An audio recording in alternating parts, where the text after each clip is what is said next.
Life really changes in an instant.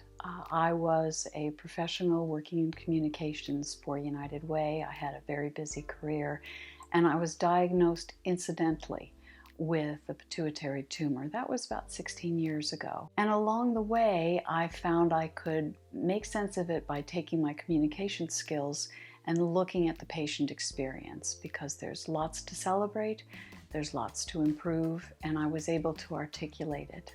At one point, when I had my second set of surgery, which was a craniotomy, I was working as the Vice President of Communications at Sick Kids Hospital. Before that, I was at Mount Sinai.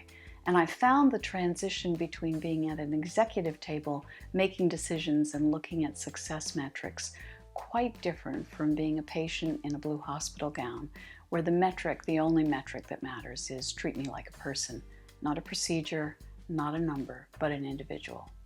I think the biggest issue is always communications on a one-to-one level, taking the time to look somebody in the eye and not look at them only on the computer screen, taking a moment to get their name, taking a moment to take a pulse of not just their pulse, but how they're feeling and what they're needing. I loved my career. I was in the midst of doing wonderful work with wonderful people at healthcare institutions in Toronto, and I loved being in communications. I never wanted more, and throughout my career, it was very easy as a woman to succeed in this career. Communications was wide open for females, and I believe it still is dominated by women. So I never felt any gender imbalance or impossible situation to overcome, because it was the field of communications, public relations, marketing, which is very hospitable to women. I didn't define myself as a sick person, and so it was hard for me that other people saw me as disabled because of this.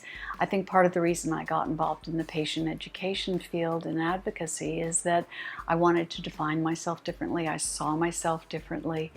And I think it's dangerous to listen to someone's label of you as opposed to create your own notion of who you are and who you want to be. I didn't want my daughters to see me as a sickly parent, sickly mother. I wanted to be a role model for them.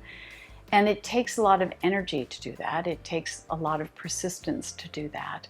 But I think self-defining your own role and your own life is actually what is the most fulfilling.